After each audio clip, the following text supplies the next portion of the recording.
Hi everyone, good morning. Welcome and welcome back to yet another video. সকাল সকাল রান্নাঘরে চলে এসেছি। আমার যে টুকিটাকি কাজ থাকে অফিসের দিনগুলো যেগুলো থাকে যে টিফিন বানানোটা আমার অলরেডি আগে হয়ে গিয়েছে।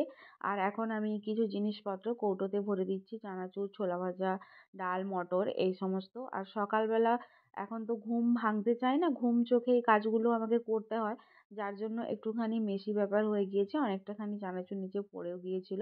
তারপরে এই ওটাতে ঢেলে দিয়েছিলাম আর ওই কৌটোটা পরিষ্কার করে বাকি জিনিসপত্রগুলো কৌটোতে এখন ভরে দিচ্ছি। সপ্তাহে 7টা দিনের মধ্যে একটা দিনই বাড়ি ফেরে, সেখানে একটা পুরো ছোট্ট করে সংসার করে রেখেছে। তো অফিসের কাজের চাপে যেহেতু বাড়ি ফিরতে পারে না, বাড়ি থেকে সমস্ত জিনিসগুলো দেওয়া হয়, কারণ অফিসে এত ভীষণ কাজের চাপ থাকে যে এই সমস্ত জিনিস কিনে খাওয়া দাওয়া করার টাইম কোনো সময় পায় না। আর এই সমস্ত জিনিসগুলো মোটামুটি পাঠিয়ে দিলে হাতের কাছে থাকে, তখন অন্তত ব্রেকফাস্টে কিছু করতে না পারে এগুলো দিয়েই খেয়ে নিতে পারবে। তার জন্য বাড়ি থেকেই এই সমস্ত জিনিসগুলো মোটামুটি প্যাক করেই দিই। আর আজকে আরও অনেক কিছু জিনিসপত্র প্যাক করেছিলাম। বাড়িতে কিছু সবজি ছিল, তারপরে চাল, যেহেতু সপ্তাহে কিছু কিছু দিন সেখানে রান্না করেও খায়, তো তার জন্য এই সমস্ত জিনিসগুলো প্যাক করেছিলাম। আর বাড়িতে যেহেতু কিছুদিন আগেই পুজো হয়েছিল, পুজোর দিনগুলো তো একবারেই বাড়িতে থাকে না, মানে কোনো ওকেশনেই বাড়িতে থাকতে পারে না, তো তার জন্য বাড়িতে বানানো কোনো জিনিসপত্র ঠিকমতো খাওয়ার টাইম থাকে না, তাই ওগুলোকে টিফিন কৌটোয় তুলে রেখেছিলাম। আলাদা একটা কৌটোতে সমস্ত নাড়ুগুলো দিয়ে দিয়েছিলাম। সকালবেলা ব্রেকফাস্ট আজকে ভেবেছিলাম ঘুগনি বানাবো, কিন্তু ওই ভাবনা চিন্তা হয়ে রয়ে যায়, এত দেরি হয়ে যায় যে বানানো হয় না। তাই শুধু আলু আর মটরটা যে সেদ্ধ করেছিলাম ঘুগনির জন্য, সেটাকে জিরে আর কাঁচা লঙ্কা দিয়ে একটুখানি নাড়চাড়া করে দিয়েছিলাম, ওটাই প্যাক করে দিচ্ছি সেখানে গিয়ে খাওয়ার জন্য। আর এইসব করতে করতে অনেকটাখানি দেরি হয়ে গিয়েছে, 6:45 অলরেডি হয়ে গিয়েছে ওর বেরোনোর টাইম। তাই আমি তাড়াহুড়ো করে প্যাক করছি। আর আজকে যেহেতু অনেকগুলো জিনিস হয়েছে, তো ব্যাগে সেই চাল সবজি ওগুলো দিয়েছি, তার জন্য এক্সট্রাই ব্যাগ হয়ে গিয়েছে। আর এরকম এক্সট্রা ব্যাগ একেবারে ও নিয়ে যেতে চায় না, একটুখানি জেদ করে যে না না, এইসব ব্যাগ ঝুলিয়ে যাওয়ার ইচ্ছে নেই।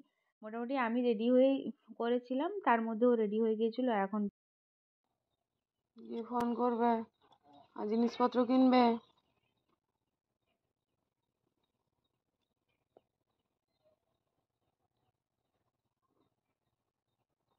Hi everyone, good morning, welcome back to it another video. এখন বেজেছে 10টা। আজকে দিনের সকালের শুরুটা হয়েছিল ভোর 5টায়। ওর অফিস ছিল, ও তো অফিসের জন্য টিফিন আমার রেডি করার ছিল, তো তখন একবার উঠেছিলাম। তাও একেবারে ঘুম ভাঙতে চাচ্ছিল না, চোখ মুখ ঘষতে ঘষতে উঠেছি। আর উঠে টিফিনটা রেডি করে দিয়েছি, তারপরে ও গেল অফিসে। আজ হচ্ছে মামা শ্বশুরের ছেলের বিয়ে, মানে দাদার বিয়ে। তো কাল বরযাত্রী যাওয়ার ছিল, ও গিয়েছিল, ফিরতে ফিরতে ওর অনেক রাত্রি হয়ে গিয়েছিল, প্রায় 11টা 12টা মতো। তো তাও ও এত রাত্রে ফিরে ঘুম কমপ্লিট করে ভোরবেলা ঠিক উঠে পড়েছিল। কিন্তু আমি যাইনি, রাত্রি 9টা থেকে ঘুমিয়ে পড়েছিলাম, কিন্তু তাও আমার ঘুম কমপ্লিট হয়নি। এখন যেহেতু ঘুম একটুখানি বেশি বেড়ে গিয়েছে, বেশি ঘুম পায়।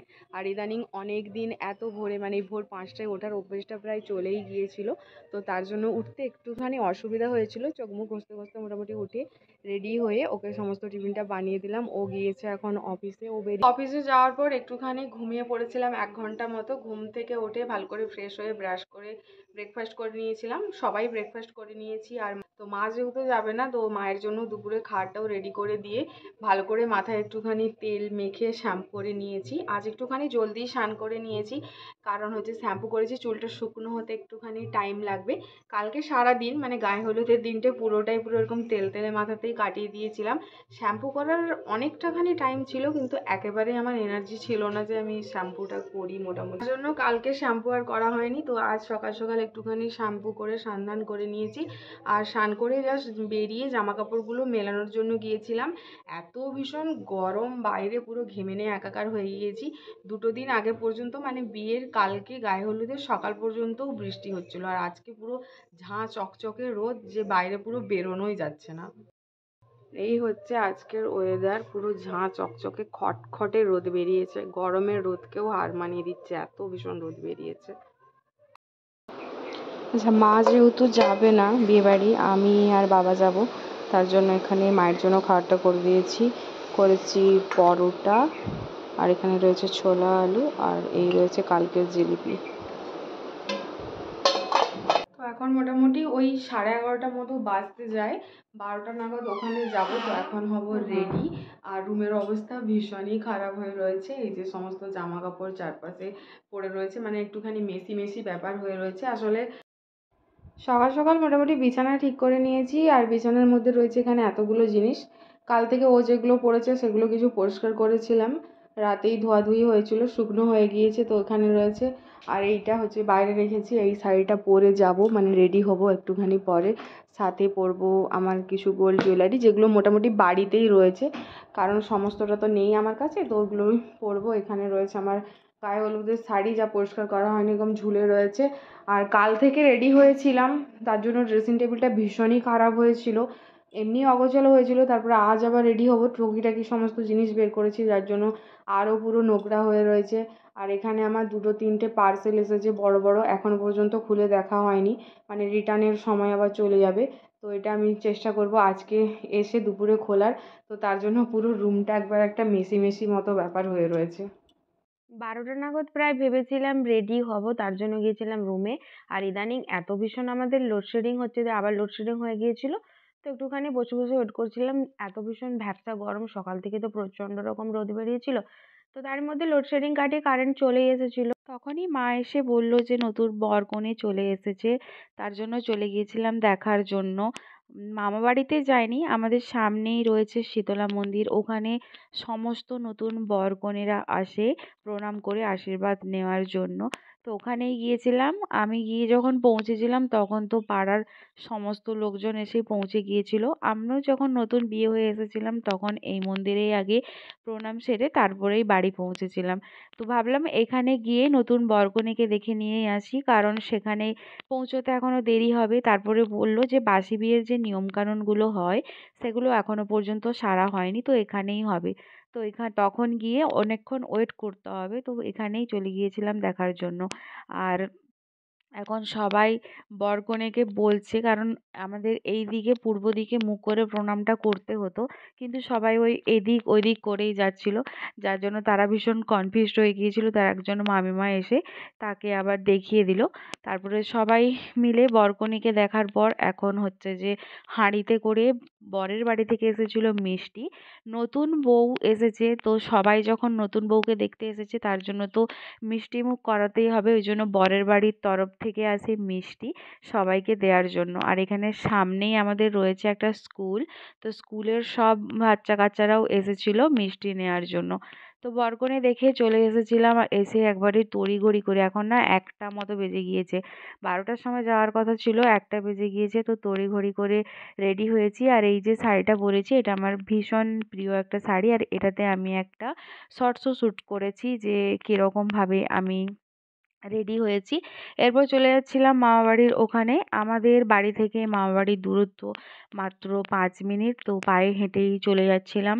মা যেহেতু যাবে না, মা না যাওয়ার এটাই কারণ মা পিওর ভেজিটেরিয়ান, তো ওখানে গিয়ে মায়ের এসব গন্ধ এসব কিছু সহ্য হবে না, যার জন্য মা যাচ্ছিল না। তো বাবার সাথেই আমি যাচ্ছিলাম আমাদের এই রাস্তা দিয়ে। আর বাবার হঠাৎ করে যেতে যেতে পায়ে কিছু একটা লেগে যায় বা কিছু, তো বাবা একটুখানি খোঁড়াতে খোঁড়াতেই যাচ্ছিল।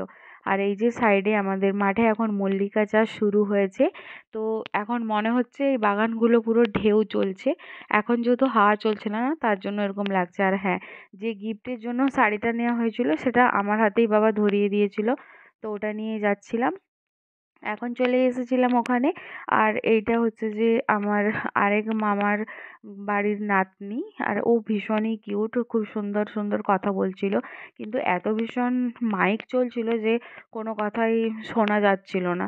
তারপরে ওখানে পৌঁছলাম, ওখানে পৌঁছে দেখলাম তো আমার আগে সবাই মোটামুটি চলে এসেছিল, তো গিয়ে সবার সাথে বসে কিছুক্ষণ গল্প করছিলাম। প্রচণ্ড ভিড় ছিল, ভ্যাপসা গরম ছিল, ফ্যানের হাওয়াতে একেবারেই মানে অস্বস্তি বোধ হচ্ছিল, তার উপরে শুরু হয়ে গিয়েছিল বাইরে হালকা হালকা বৃষ্টি। এইগুলো ছিল পাড়ার সব দিদারা, যাদেরকে আমি ঠিক মতো চিনি না, মানে হালকা ওই চিনি, সেরকম বিশেষ রকম আলাপ পরিচয় নেই। তো ওই বসে বসেই সবার সাথে গল্প করছিলাম। আর এখানে সামনেই ছিল সব মামিমারা, মাসি ওরা। তো ওদের সাথে বসে বসে গল্প করছিলাম। যা হয় আর কি, বিয়ে বাড়িতে গিয়ে করার কি থাকে, ওই নতুন বরকনেকে দেখো আর সবাই মিলে সবার সঙ্গে আলাপ পরিচয় গল্প ওই করো। বসে বসে অনেকখানি টাইম হয়ে গিয়েছিল। এরপর চলে গিয়েছিলাম বাবার সাথে। বাসি বিয়ের নিয়মকানুনগুলো হয়ে যাওয়ার পর নতুন কনে যখন ওই জায়গায় বসেছিল, তখন ভাবলাম যে ওখান থেকে দেখে আসি, কিন্তু ওখানেও যা গিয়ে দেখি না ভীষণ রকম ভিড়। কারণ কনে যাত্রীরা সবাই এসে গিয়েছিল আর একটা মাত্র ফ্যান চলছিল, সাইডে দুটো তিনটে ফ্যান দেওয়া ছিল, তাতে এত ভীষণ গরম যে অস্বস্তি হচ্ছিল। আর এই হচ্ছে যে বড় মামিমা, মানে যে দাদার বিয়ে হচ্ছে তার মা। তো এনাদের কারোর সাথে আমার সেরকম ঠিকভাবে আলাপ পরিচয় নেই, তো সবার সাথে আলাপ পরিচয় করলাম। আর বাইরে এত ভীষণ ভিড় ছিল, কারণ এত বেশি পরিমাণ গেস্টের নেমন্তন্ন ছিল, যার জন্য ভীষণ ভিড় ছিল। তো বাইরে বসার জায়গাই ছিল না। যেখানে কনে বসেছিল ওখানেই বসলাম। তারপরে একটুখানি ফাঁকা হওয়ার পর গিয়েছিলাম খাওয়া দাওয়া করতে। খাওয়া দাওয়া শেষে বাইরে বসে গল্প হচ্ছিল। এখানে রয়েছে আমার সমস্ত শ্বশুরমশাইরা, বাবা রয়েছে, বাবার বন্ধু জেঠু, আর এটা হচ্ছে বড় মামা, এটা পাশের বাড়ির মামা, আর ইনি হচ্ছে একজন আমার কাকা শ্বশুর। তো সবার সাথে গল্প করছিলাম। ইউজুয়ালি বৌমারা শাশুড়িদের সঙ্গে গল্প করে, আর আমার গল্পের আসর চলছিল শ্বশুরমশাইদের সাথে। তারপরে ওখান থেকে প্রায় বাড়ি ফিরেছিলাম 3:30 নাগাদ। এতক্ষণ পর্যন্ত সবই ঠিকঠাক ছিল, কিন্তু ওখান থেকে ফেরার সময় আমার চোখে কিছু একটা পড়ে যায়, যার জন্য চোখ ঘষতে ঘষতে আমি বাড়ি ফিরি। ভীষণ রকমভাবে ইরিটেশন হচ্ছিল, জ্বালা জ্বালা করছিল, চোখ ফুলে পুরো লাল হয়ে গিয়েছিল। বাড়ি ফিরে চেঞ্জ করে চোখের ওই কাজলটা আমি যে পরেছিলাম সেটাকে ভালো করে তুলে নিয়ে একটুখানি চোখে মুখে জলের ঝাপটা নিয়ে ঘুমিয়ে গেছিলাম। এখন ওই 5:30 মতো বেজেছে। ঘুম থেকে উঠেছি, উঠে এখন ভালো করে মুখটা একটুখানি ফ্রেশ করছি, কারণ চোখের জ্বালা জ্বালাটা ভাবটা অনেকটাই কমেছে। যেহেতু ভীষণ ঘষাঘষি করা হয়েছে, যার জন্য চোখটা অনেক লাল লাল হয়ে রয়েছে আর চোখ থেকে একটুখানি জলও কাটছিল। তো এখন মাইসেলার ওয়াটার নিয়ে বসেছি মেকআপটা রিমুভ করে ভালো করে ফ্রেশ হওয়ার জন্য। আর আমার এখানে সেই কটন প্যাডগুলো শেষ হয়ে গিয়েছিল, যার জন্য আমি একটা সুতির কাপড়ে করেই মোটামুটি মুখটা হচ্ছে যে ক্লিন করছিলাম। একে তো ওই ভীষণ রকমভাবে ওখানে গরমের চোটে অস্বস্তি লাগছিল, তারপরে চোখে একটা কিছু পড়ে যাওয়ার পর আরও শরীরটা ভীষণ রকম অস্বস্তি করছিল, আর চোখ ভীষণ ঘষাঘষিও করেছি। তারপরে এসে ঘুমিয়েছিলাম, যার জন্য চোখটা অসম্ভবভাবে ফুলে গিয়েছে, সাথে মুখটাও ফুলে গিয়েছে। আমার একেবারেই কোনো এনার্জিও ছিল না যে আমি কোনোরূপ কারোর সাথে কথা বলি বা কিছু। সকাল থেকে এত ভালো দিনটা গেল, লাস্ট মুহূর্তে যে এতটা খারাপ যাবে আমি ভাবতেই পারিনি। চোখের মধ্যে কি একটা পোকা পড়লো বা কি পড়লো সেটা তো আমি বুঝতেই পারছিলাম না।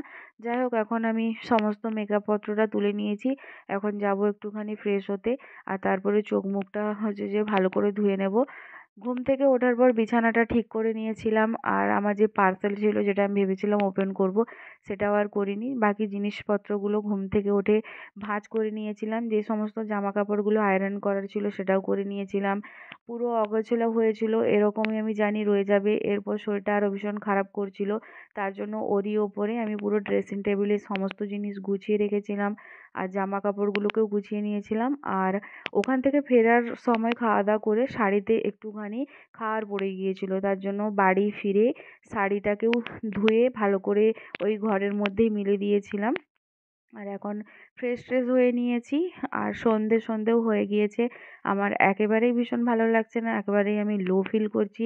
এত ভীষণ টায়ার্ড লাগছে যে আমার কথা বলার ইচ্ছেটুকুও ছিল না। তো আজকের জন্য ভিডিওটা এতটাই। দেখা হবে অন্য একটা ভিডিওতে। বাই।